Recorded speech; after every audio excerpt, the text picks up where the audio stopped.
I think because of my unique experience that I'm able to show a lot of these kids that are getting into this how to take better care of themselves for the long term. We've lost so many people every month, every year. It just keeps adding up. Heroin is the great equalizer. It doesn't discriminate against anybody. It doesn't matter you're rich, poor, beautiful, ugly, whatever. You're all going to end up in the gutter with your face in your lap at some point. Yeah, that's where I lived, right in there, for like a year and a half. We built like this big platform out of boulders and put our tent on top of it so that like if it flooded, just a little bit, we wouldn't get flooded out. My name is Paij Nakamura, more commonly known as Paij.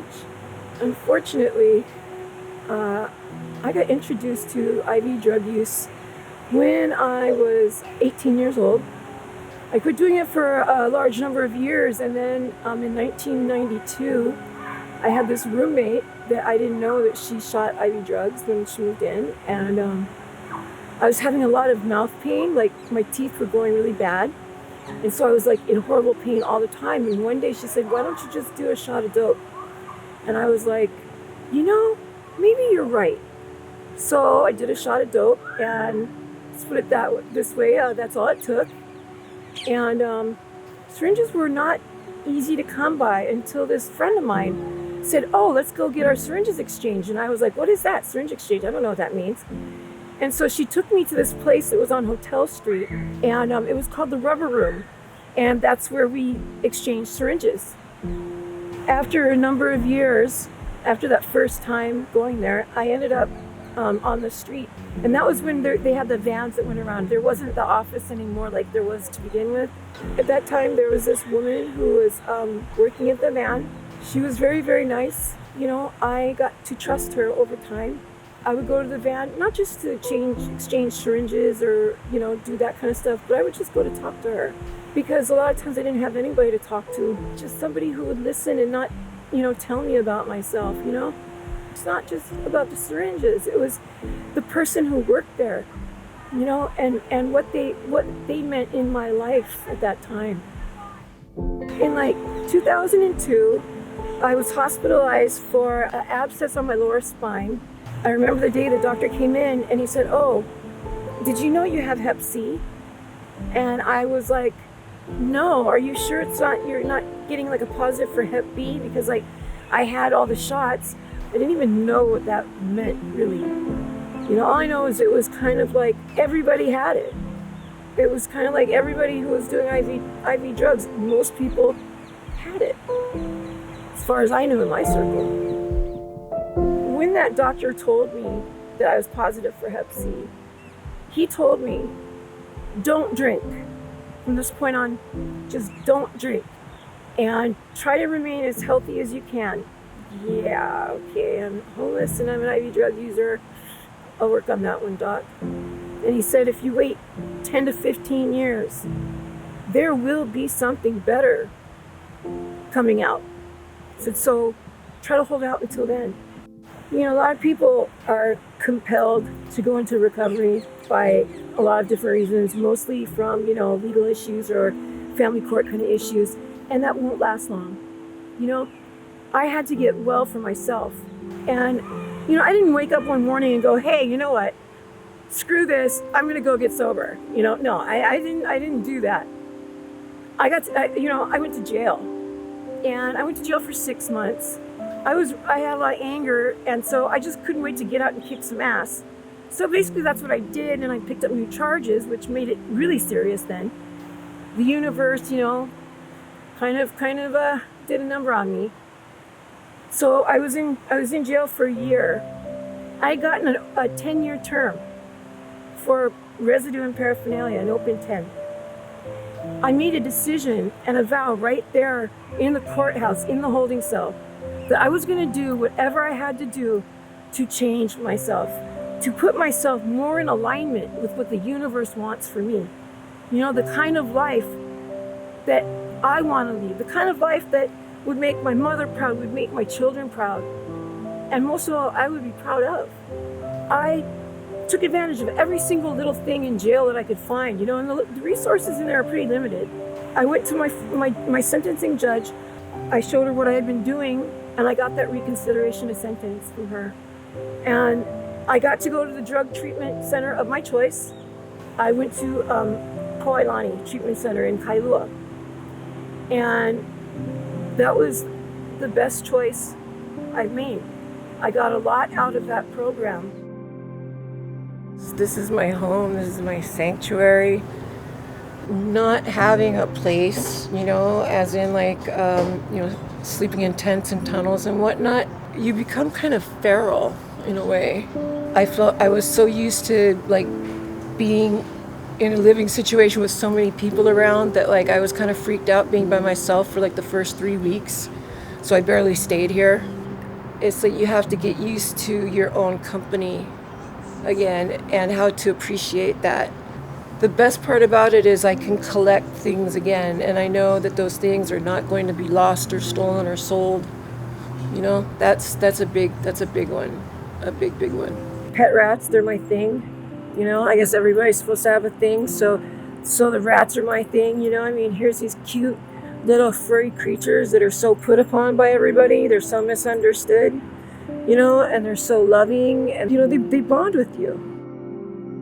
But I'm so grateful that I didn't die. I'm grateful that I didn't overdose and die in a stairwell alone.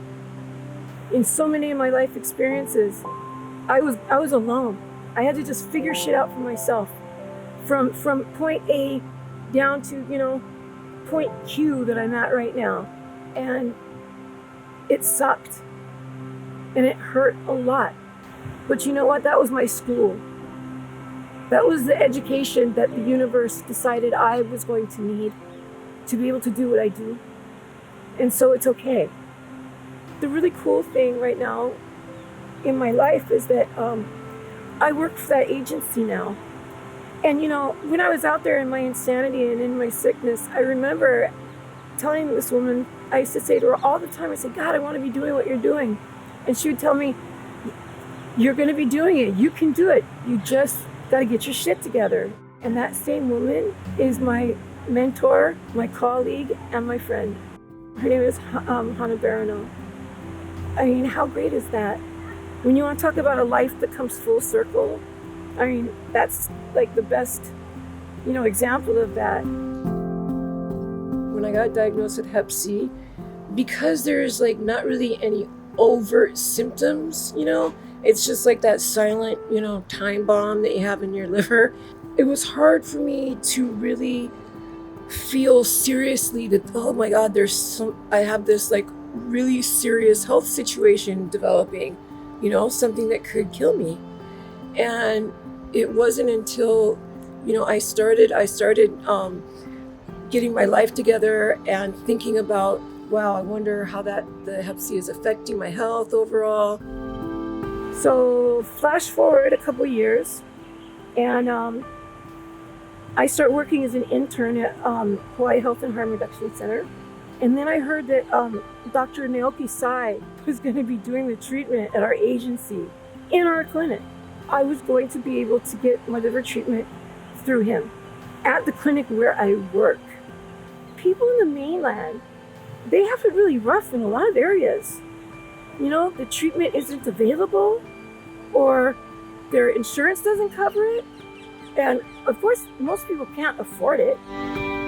And so all these things just conspired together to get me the most optimal situation for my treatment.